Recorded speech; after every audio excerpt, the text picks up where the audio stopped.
Hi, thank you for joining me. My name is Tina. I'm an analytical thinker from the linear world who is 5 years into my journey of self-awakening. I'm here to share with you a few tools which have served me well as I venture down this path of transformation. This video is video number 4 of 14. I posted my very first video 3 weeks ago as an introduction as to why I would begin a YouTube channel at the age of 50. And if you would like more details on that, feel free to go to that introduction video. But quite simply, I'm doing this series of 14 videos to assist people like me who are coming from a more linear mindset, we'll say, step on or further down this path of self-awakening, self-discovery, transformation, whatever you may want to call it. With that, today's topic is solitude. Solitude is actually the third chapter of the book that I'm writing and goes by the same name as these videos, which is The Spiritual Awakening of Analytical Mind. Future videos will mirror the flow of the other chapters in the book. And as I mentioned in the past videos, the book kind of came about in my life about 2.5 years ago that I needed to write this. And more recently, I was guided that I needed to get this information into the hands of people like you now instead of waiting until the book comes out. So the information that's been presented to me over the last 5 years, even if it's just small nuggets that you take on your day or can research further or what have you, get them in your hands now because it can't take you 5 years, the 5 years that it took me. And with that, here we go. So Solitude, a bit of an interesting chapter title for sure. And just like it was last week with some of the categories that I come up with, but I felt it was right. So solitude means the state or being alone. And, you know, for some of us, especially on the extrovert end of the spectrum, solitude can be a little tough at times, but I can reassure all of you that it is kind of solitude, stillness is a journey we should take with ourselves, quite simply. We tend to be a society that feels like we need to fill up our time space, that being busy all the time shows our value in some way, but creating these moments of stillness for ourselves is really what we need to do and do it now. It helps a lot with the self-healing that we talked about last week, as far all the way to dreaming of kind of the us that we want ourselves to be. But I will say with that having alone time with our electronics or devices does not qualify as healthy solitude, we'll just say. I know throughout my journey, this space of solitude, the space of stillness that we create for ourselves has really been where I've done some of my most profound healing, thinking, coming up with creative ideas, or self-development has really come from this amazing space. And truly the space that we create for ourselves in solitude is where the real magic happens. Now, I also know that a lot of us are coming from a place full of mind chatter and angst, and sitting in this space can almost create more angst as the thought of clearing our minds of that chatter can be overwhelming, you know, with the things that we think we should be doing or could be doing, or just a small guilt associated with creating that alone time in that space for ourselves. But with a deep breath, it is time to stop. It's time to stop and gift ourselves that space. So as we dig into solitude, I broke this down into 3 categories, just as we did the last couple of weeks. The first category that we're going to talk about is self-reflection. And, you know, as I mentioned in the book, if you ever do read it, I talk about layers of ourselves that allow us these points of self-reflection. And my great quote, I think, wasn't from me. It was from this ogre named Shrek. And I think it was in Shrek 1 for those with kids or those who were kids when that came out. So I think Shrek said to Donkey, if I'm accurate here, ogres are like onions. Onions have layers, ogres have layers. And this is true with ourselves. So as we peel back these layers, we have new points of self-reflection, new points of self-examination, and we can step forward into those. So truly, there's a lot to be done. There's a lot of opportunity, we'll just say. And, so it should never be a concern that you're not going to have, I guess, things that you can sit in stillness and consider. Really self-reflection is self-examination. And so I look at that as who we are is kind of point A, and who we want to become is point B, or it could be anything in between there. It doesn't have to be us in general. It could just be a moment. Here we are at point A, and here is point B, and to sit in stillness with those thoughts. So it could be who we want to be as a person. It could be how we want to parent, how we want to show up in a relationship, how we want to be a steward for the planet, how we want to impact the world around us. You have those. You have then down to daily decisions, how we want to show up in our day, what we want to create for our day, what kind of gratitude we see in our day. It could be as simple as that we want to create a moment where we step outside and truly breathe. So I always look at those situations as kind of two perspectives. We have the eagle vantage point up here, where we're looking down and looking at the broader scope of a subject or a matter, to the little mouse's perspective, looking at it in the details and the intricacies of it. So, again, within that one thing that we may be looking at, there's two perspectives of it, or multiple perspectives of it. And I guess with that, it's really self-reflection is about giving ourselves the time. It's giving us the stillness so we can process this inner self within us. Real quickly, kind of a diversion here a little bit. One place that I found that allowed me early on to have self-reflection in little moments that weren't big and overwhelming were oracle cards. And you can find oracle cards online. You can find them in metaphysical stores. And maybe they seem silly at the time, but they're really kind of beautiful. One, they usually have amazing paint drawings and different things, but they come in a little box. So here's one from actually a Maine friend, and this is on crystals. This one's very popular. Medicine cards from Jamie Sams and David Carson, but regardless of which pack you pull, the theory is that you have your deck, and there's different, I'm not going to get into how you clear it and all that kind of stuff, but you would intuitively pull a card, and then once you pull the card, there's usually a little book that you can look up the meaning of what that card is, and that provides you a point of reflection for that moment, for the day, for the week, however you want to carry on with that.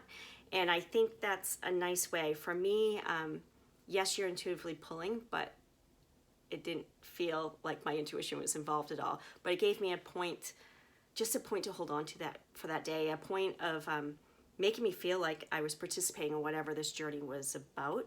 And, it could be as simple as something about purity, drink water. And okay, I can do that today if that's what I need to do. So anyway, that was just kind of a little side note there. So do what feels right for you. Find your points of moments of reflection. Nothing is right or wrong. And our next topic is journaling. And I'm only going to talk about this real quickly because conceptually we all know what journaling is, but sometimes we need little reminders and tools that are available to us. And journaling is really kind of a nice companion for the self-reflection and actually for meditation, which is the next section of this. They're all intertwined. I know I would sit in meditation and then reflect on it and then journal about it. So, they all flow together, truly. And as far as the journal, let's get back to that. Journaling is about writing down and processing those things that we're reflecting upon, as we sit in this newfound stillness that we have. If you struggle, get overwhelmed, there's no right or wrong, right? This is your sacred space. But if you need, say, a writing prompt, grab one. They're online. Grab a writing prompt and set a timer for, say, 10 minutes and write. Or think of something, since we're talking about solitude and processing, and we just talked about self-healing, think of anything, any topic or any inner concern you have about yourself, or something that happened in your life, and just sit and let it flow, let it write, set a timer. There's no pressure. If time is a pressure on a given day, maybe it's as simple as writing something you're grateful for. And quite honestly, having a gratitude journal is a fantastic idea and creates this practice of gratitude as well. So many things. The good news is that you define it, you set the structure for it. Nobody's going to tell you that your way is the right or wrong way. It's your sacred space, as I said before.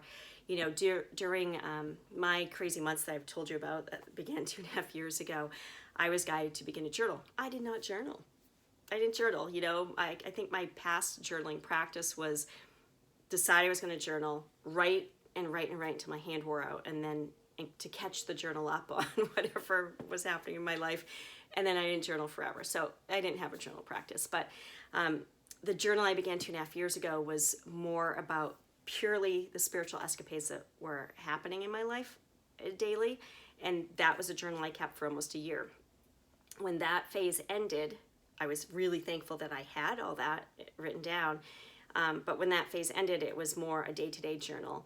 And then about a year ago, as I began writing the book and creating, getting the online stuff up and writing about different women, that kind of became my journal. That became my writing. And I've kind of petered out on my journaling, but I know it will come back around, so I'm not going to beat myself up for it, right? And don't beat yourself up for it. Do what you can. It evolves, it flows, and it's all good. I think back, I recently came into the possession of some journals that my grandmother wrote, and she wrote faithfully every day for years, and it was more a journal of the facts, and that works too. It was what the weather was, who stopped by the house, back in the day, what people bought from the farm or what have you. So find what works for you. And that's what this whole journey is about, is what works for you, because we're all unique little creatures. And then the last category I want to talk about, again, trying to keep you under 15 minutes, I didn't do so well last week, is meditation. So meditation, and even to mindfulness, it's all becoming much more mainstream. For some of us, it does take a little work to still that mind chatter, and to allow ourselves that space to be still.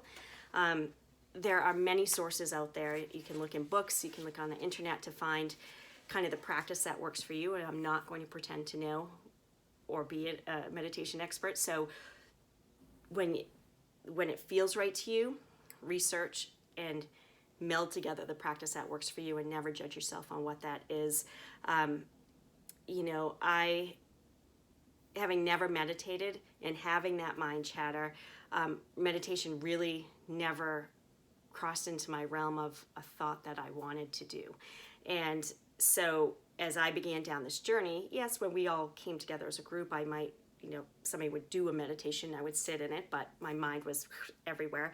And I guess, trust the universe, that the universe knows when you're ready and what step you're ready for, and things will come. So for me, personally, my practice evolved. That first, it was collecting the little crystals at the shops.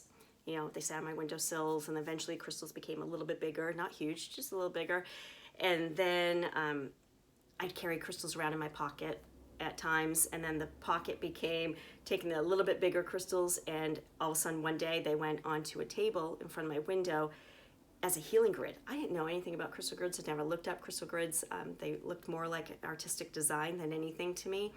They went into a healing grid, and all of a sudden I found crystals on my chakras, like clearing my energy flow, healing my energy centers.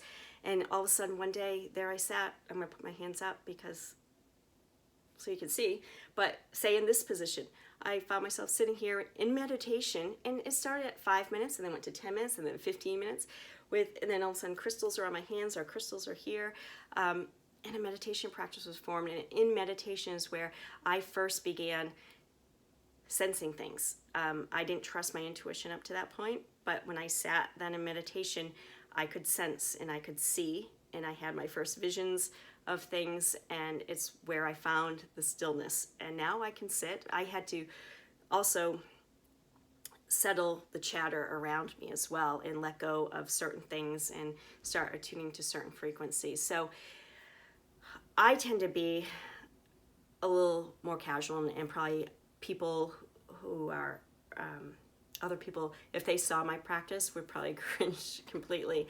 But I feel like if your intent is pure, if your intent is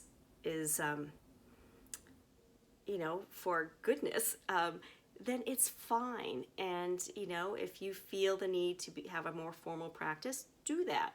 But don't beat yourself up for what you bring to the table, because as long as your intent is true, I guess is the word, then it all works. So find your practice, find your space when it's meant to happen.